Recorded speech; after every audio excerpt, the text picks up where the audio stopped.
In December 2025, a Republican congressman from Kentucky stood on the floor of the House of Representatives and introduced a bill that would have been political suicide just a decade ago. Representative Thomas Massie proposed H.R. 6508, legislation to withdraw the United States of America from the North Atlantic Treaty Organization after 76 years of membership. NATO is a Cold War relic, Massie declared, arguing that American taxpayers should no longer fund the defense of wealthy socialist countries that refuse to defend themselves. The bill was not laughed out of Congress, was not dismissed as the ravings of an isolationist fringe, but was instead co-sponsored by colleagues who saw in it the frustration of millions of American voters. Days later, President Donald Trump was asked directly whether he would consider withdrawing the United States from NATO if European allies continued to fall short of their commitments. The President of the United States, the leader of the free world, the commander of the most powerful military in human history, refused to rule it out. For 76 years, the question of American withdrawal from NATO was considered so absurd, so dangerous, so fundamentally unthinkable that serious people refused to discuss it.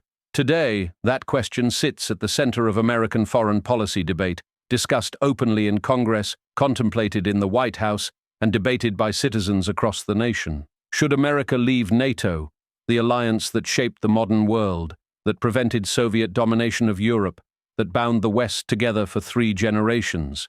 This is not a question to be answered with slogans or sentiment, but with a clear-eyed examination of costs and benefits, of obligations and returns, of what America has given and what America has received.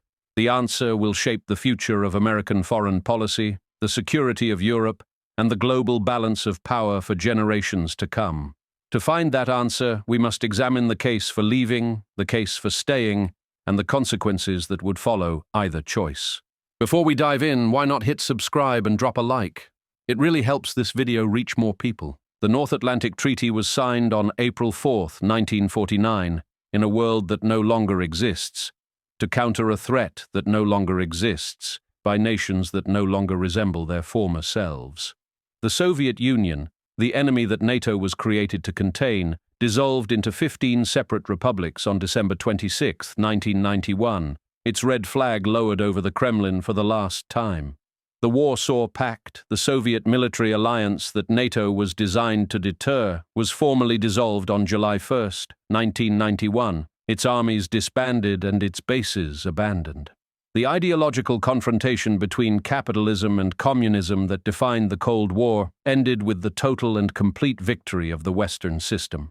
General Dwight Eisenhower, NATO's first supreme commander, told Congress in 1951 that if American troops remained in Europe for more than 10 years, the entire arrangement would have failed. His prediction reflected the shared assumption of NATO's founders. This was a temporary shield while Europe recovered, not a permanent entitlement for wealthy nations to exploit. 76 years later, over 100,000 American soldiers still stand guard on European soil, and the temporary has become permanent in ways Eisenhower would have found incomprehensible. The Soviet threat that justified American sacrifice is gone, yet the sacrifice continues as if Stalin's tanks still massed on the German border. Defenders of the alliance argue that Russia under Vladimir Putin represents a threat comparable to the Soviet Union, but the numbers tell a different story entirely. The Soviet Union commanded an economy roughly half the size of America's, with 300 million citizens and military forces numbering over 4 million active personnel. Russia today has an economy smaller than Italy's alone, with a population of 144 million that is shrinking by hundreds of thousands every year. The European Union's combined gross domestic product exceeds $20 trillion annually, more than 10 times Russia's economic output of approximately $2 trillion. If Europe cannot deter a nation 1/10 its economic size, the problem is not insufficient American protection but insufficient European seriousness about their own survival. NATO was created to help Europe stand on its own feet, but instead it taught Europe that standing was unnecessary when America would always carry the weight. At the Wales summit in September 2014, NATO members made a solemn pledge to spend at least 2% of their gross domestic product on defense by 2024. This was not an American demand imposed on reluctant allies, but a commitment that European leaders themselves agreed was the bare minimum for collective security. 10 years passed, Russia launched a full-scale invasion of Ukraine, and the majority of European NATO members still had not kept the promise they made at Wales. Germany, the wealthiest nation in Europe with the fourth largest economy on Earth, spent barely 1.2% of GDP on defense for years after making that pledge. The cumulative underspending by European NATO members since the 2014 Wales summit exceeds $827 billion compared to what they promised. $827 billion is not an accounting abstraction, but real money that should have purchased real tanks, real aircraft, and real ammunition for European defense. That money instead funded European social programs, universal health care, free university education, 6 weeks of paid vacation, retirement at 60, while American taxpayers covered the security bill. The average European worker receives 30 days of paid vacation annually. The average American worker receives 10 days, if they receive any paid vacation at all. Europeans retire earlier, work fewer hours, and enjoy more generous government benefits across every category, subsidized in part by American defense spending that Europeans refuse to match. American children in Ohio and Texas and Michigan will inherit the debt incurred to protect European children whose governments chose welfare over warfare. At the 2025 NATO summit in The Hague, allies finally agreed to a new target: 5% of GDP on defense and security spending by 2035. But Spain immediately demanded an exemption, with Prime Minister Pedro Sánchez capping his country's commitment at barely 2% while still expecting full American protection. If the pattern of the past 76 years holds, and there is no evidence it will not, this new commitment will be broken just as every previous commitment has been broken. American patience has limits, and 76 years of broken promises have exhausted the goodwill that once made burden-sharing disputes a minor irritant rather than an existential question. The strategic argument for NATO rests partly on the claim that the alliance economically isolates America's adversaries, denying them trade with wealthy Western economies. This argument collapses entirely when examined against the actual behavior of NATO allies in the years following Russia's first invasion of Ukraine in 2014. Germany continued construction of the Nord Stream 2 pipeline even after Russian troops seized Crimea, deliberately increasing European energy dependence on Russian gas. European nations collectively purchased hundreds of billions of dollars worth of Russian oil and natural gas, funding the very military modernization that now threatens the continent. The same allies who demanded American protection from Russia were simultaneously filling Russian treasury coffers with energy payments that built Russian tanks, missiles, and aircraft. Even after Russia launched its full-scale invasion of Ukraine in February 2022, European purchases of Russian energy continued for months through creative accounting and third-party transactions. NATO was supposed to economically isolate America's adversaries, but instead NATO allies enriched those adversaries while American taxpayers funded European defense. This is not alliance behavior, but dependency behavior, expecting American protection while actively undermining the economic pressure that makes adversaries weaker. In January 2026, President Trump expressed strategic interest in Greenland, an Arctic territory critical to American missile defense and early warning systems. American forces have maintained Thule Air Base in northern Greenland since 1951, an installation that provides irreplaceable capability for detecting Russian missiles aimed at North America.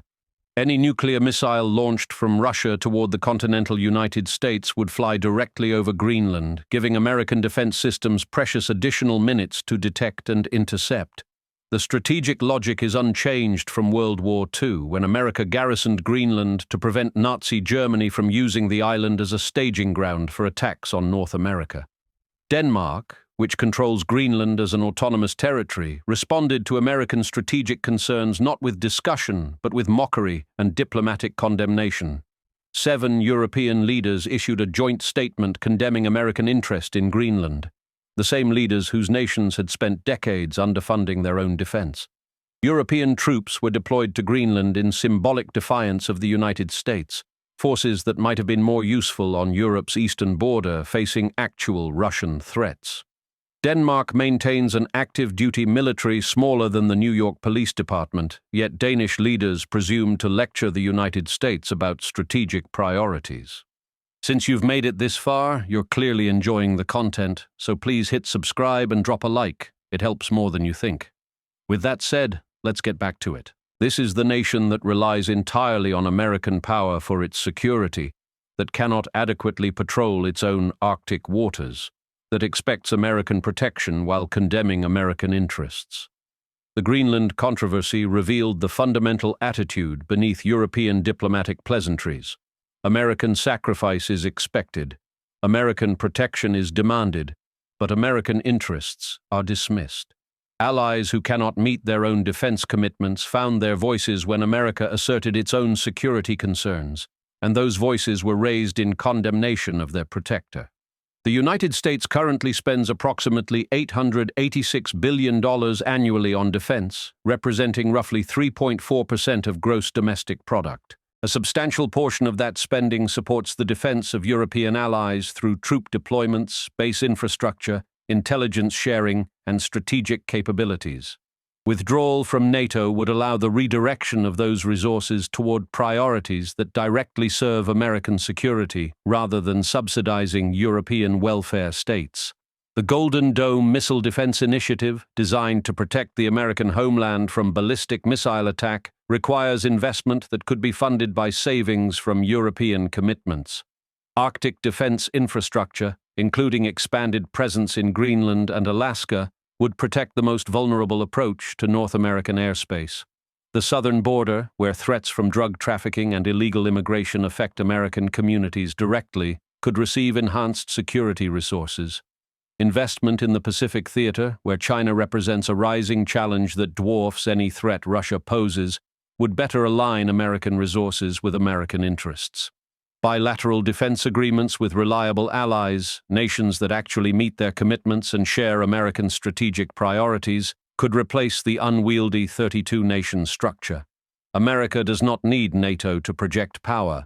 America needs strategic territory, willing partners, and the freedom to act in its own interests without bureaucratic obstruction. The case for remaining in NATO is not sentimental but strategic, resting on concrete military advantages that would be difficult or impossible to replicate outside the alliance framework. American military bases across Europe, in Germany, Italy, Spain, Turkey, and elsewhere, provide forward positioning that reduces response time to crises across 3 continents. Ramstein Air Base in Germany serves as the headquarters for United States Air Forces in Europe and coordinates operations across Europe, Africa, and the Middle East. Naval Station Rota in Spain provides critical support for ballistic missile defense and serves as a hub for Mediterranean and Atlantic operations. Incirlik Air Base in Turkey, despite complicated relations with Ankara, provides irreplaceable access to the Middle East and Central Asia. These installations required decades to build, represent billions of dollars in infrastructure investment, and would be extraordinarily difficult to replace if America withdrew. The intelligence relationships built through NATO, signals intelligence sharing, human intelligence cooperation, and joint surveillance operations provide warning and insight that protect American interests globally. The Five Eyes alliance with Britain would survive NATO's collapse, but broader intelligence cooperation with other European services would be damaged significantly. Military operations in the Middle East, Africa, and Central Asia have relied on European bases for staging, refueling, and logistics that could not be easily replicated elsewhere. The argument that America does not need European bases ignores the operational reality of how American power has been projected for the past 76 years. Critics of NATO often argue that European weakness is reason enough for American withdrawal. But weakness in allies can be more dangerous than strength in enemies. A Europe abandoned by America would face a choice: develop independent military capability, accommodate Russian demands, or seek alternative security arrangements with other major powers. European military independence would require nuclear weapons, and a European nuclear arsenal would introduce proliferation risks that currently do not exist. France and the United Kingdom already possess nuclear weapons, but Germany, Poland, Italy, and other major powers might seek their own deterrence if the American umbrella disappeared. A nuclear-armed Germany, however democratic and peaceful today, would trigger historical anxieties across the continent and potentially destabilize the European order. Accommodation with Russia would mean accepting Moscow's sphere of influence over Eastern Europe, abandoning nations like Poland, Lithuania, Latvia, and Estonia to Russian pressure. The Baltic states, NATO members since 2004, would be particularly vulnerable, small nations with significant Russian-speaking minorities that Moscow claims the right to protect. Russian domination of Eastern Europe would position Moscow's military forces on the borders of Western Europe, recreating the threat geography of the Cold War. The alternative of European alignment with China would be even more damaging to American interests than continued European dependence on American protection. Chinese investment in European infrastructure, technology, and strategic industries would give Beijing leverage over the world's largest economy outside the United States. Better to have ungrateful allies than to watch those allies become partners or clients of America's most significant strategic competitor.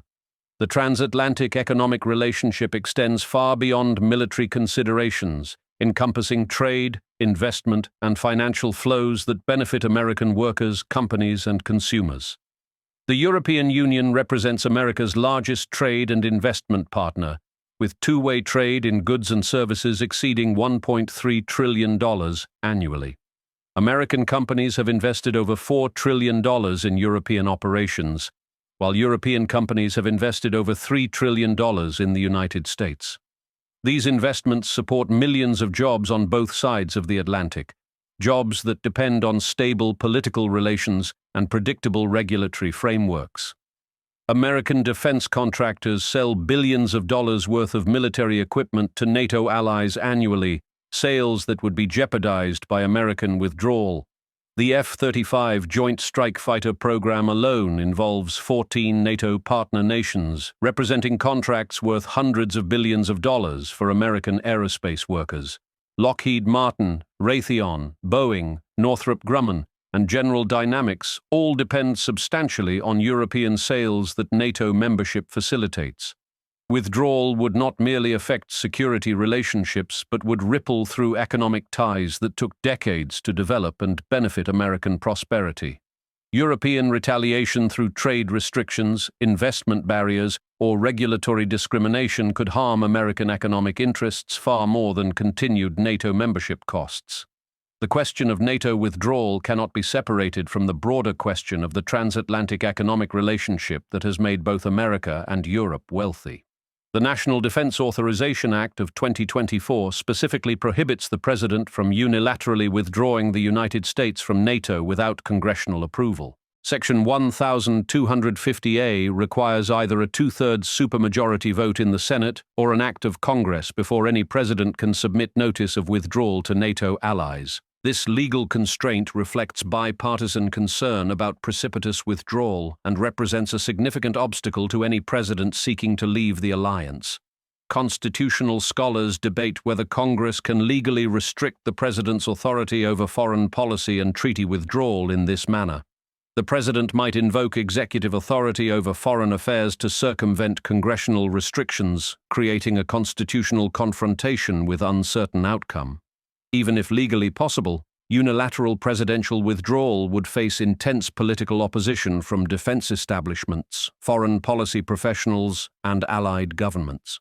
The practical politics of NATO withdrawal involve not merely legal questions but institutional resistance from the enormous national security bureaucracy invested in the alliance. Any president seriously pursuing withdrawal would spend political capital that might be better invested in other priorities, facing opposition from within their own administration. The binary choice between full commitment and complete withdrawal obscures a third option that may already be emerging as de facto American policy. The Trump administration's 2025 national security strategy notably de-emphasizes European defense, treating the continent as less central to American interests than previous administrations. Pentagon officials have reportedly told European diplomats that the United States expects Europe to assume primary responsibility for its own defense by 2027. This represents not formal withdrawal, but functional disengagement, maintaining the legal structure of NATO while hollowing out the American commitment at its core. Article 5 of the North Atlantic Treaty states that an attack on one member shall be considered an attack on all, but the response is left to each nation's judgment. The treaty requires members to take such action as it deems necessary, language that allows considerable discretion in how or whether any member responds to aggression.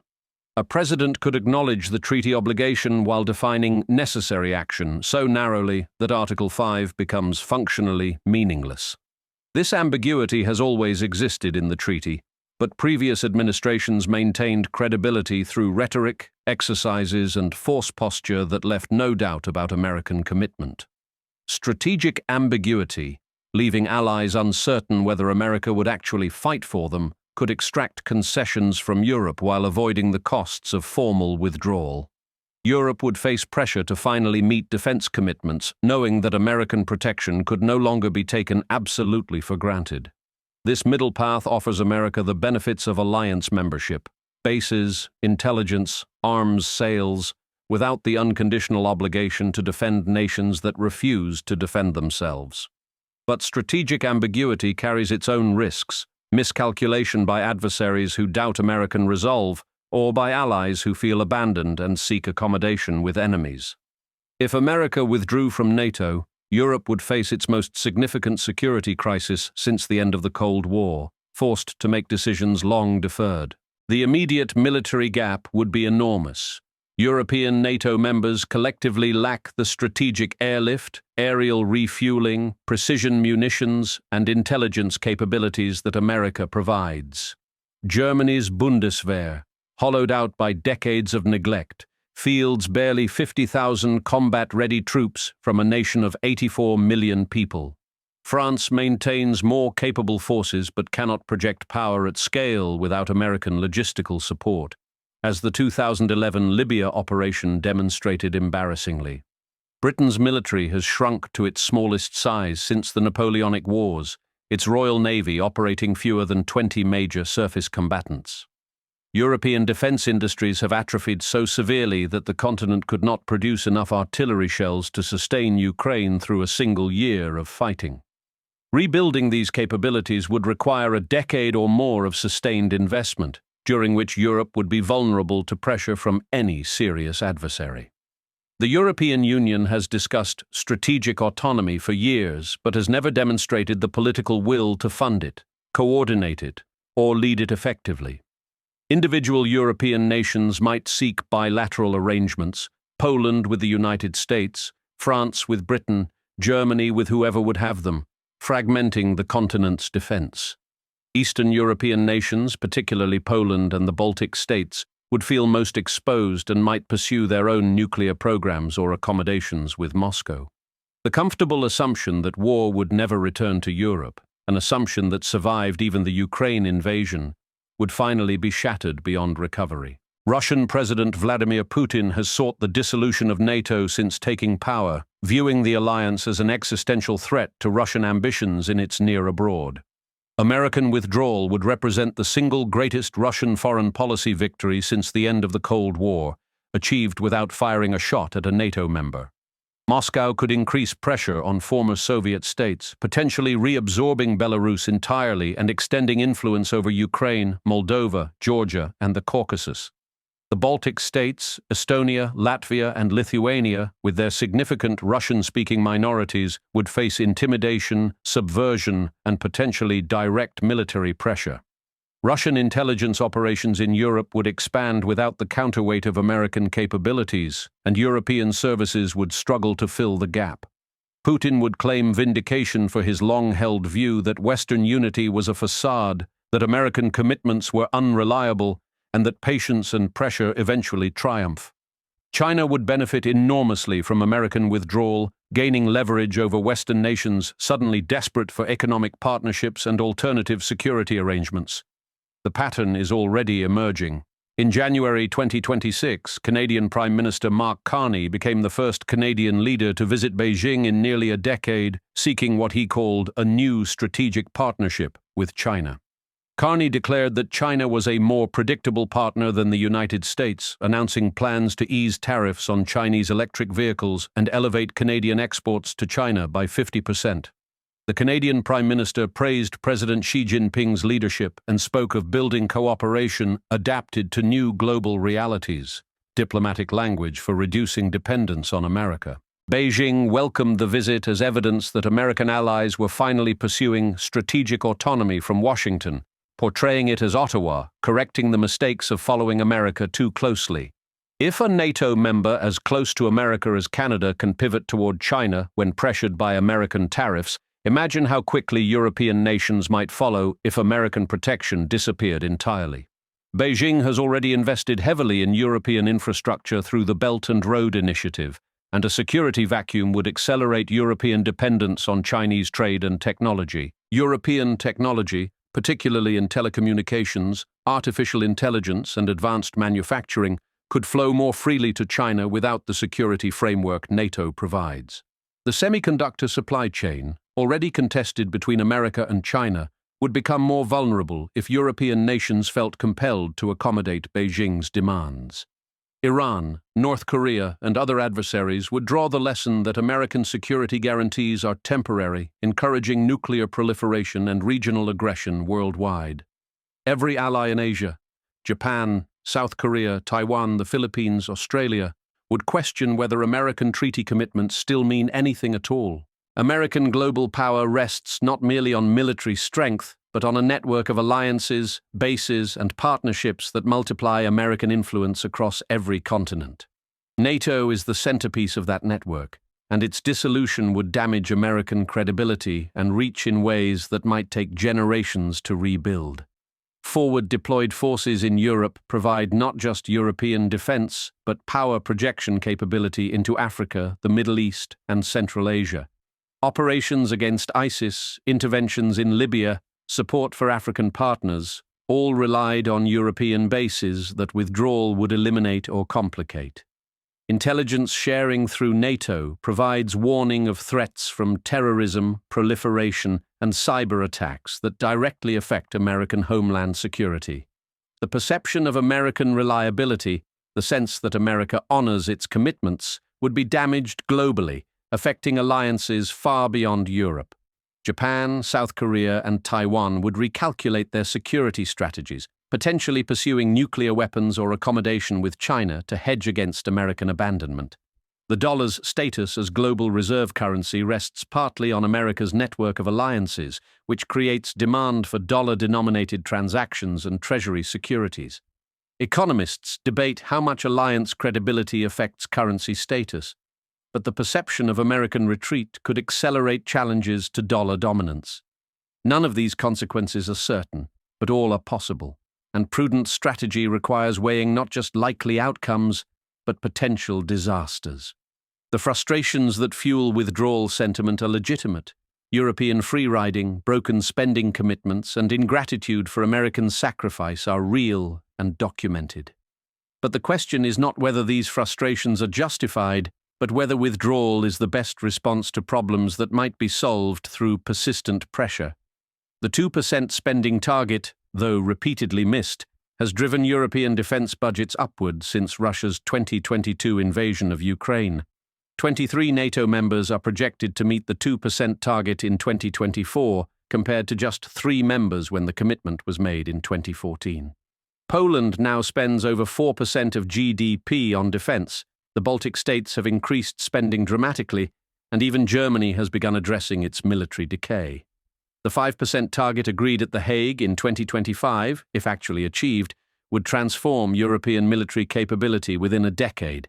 American pressure, including the credible threat of reduced commitment, has achieved more progress on burden sharing in 5 years than diplomacy achieved in the previous 50. The leverage America possesses within the alliance, the ability to threaten withdrawal without actually withdrawing, may be more valuable than the freedom withdrawal would provide. A reformed NATO in which Europe genuinely shares the burden would serve American interests far better than either the current dysfunctional arrangement or complete American withdrawal. The goal should not be abandonment but accountability, ensuring that alliance obligations run both ways and that American sacrifice is matched by European commitment. After 76 years, trillions of dollars, and hundreds of thousands of American lives sacrificed for European security, the question has finally been asked openly. Should America leave NATO, the alliance that prevented Soviet domination of Europe, that kept the peace through the Cold War, that bound the West together for 3 generations?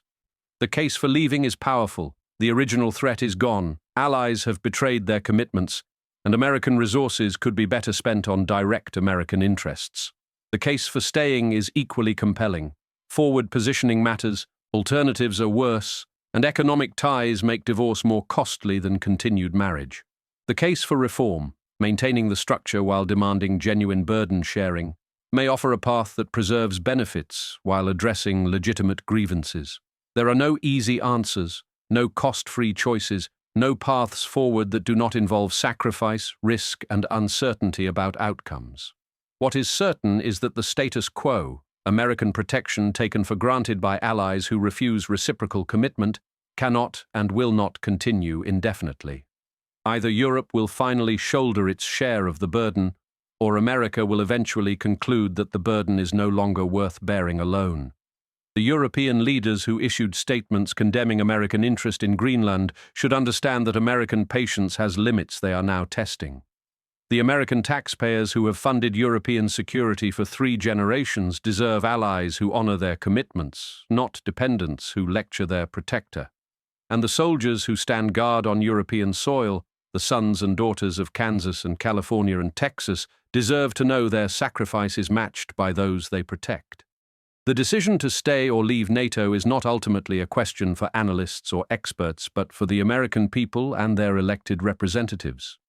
It is a question about what kind of nation America wishes to be: a global power with global responsibilities, or a continental power focused on its own hemisphere. It is a question about whether alliances that served past generations still serve present interests, or whether the world has changed in ways that demand new arrangements. And it is a question that Europe must also answer, whether to finally stand on their own feet or to continue depending on a protector whose patience is exhausted. The transatlantic partnership that emerged from the ashes of World War II and survived the tensions of the Cold War now faces its greatest test in 76 years. Whether that partnership survives, transforms, or dissolves will be determined by choices made in Washington and Brussels, Berlin and London, Warsaw and Copenhagen. The answer to whether America should leave NATO lies ultimately not in strategic calculations or historical grievances, but in the collective judgment of free peoples on both sides of the Atlantic. It is up to American and European leaders, and ultimately to the citizens whose interests they serve, to choose the course that best secures their nation's futures. The only certainty is that the choice must finally be made, and that whatever path is chosen, there will be no returning to the comfortable assumptions of the past. If you found this perspective valuable, consider subscribing. Let me know your thoughts in the comments. I read every one of them. Thank you for watching.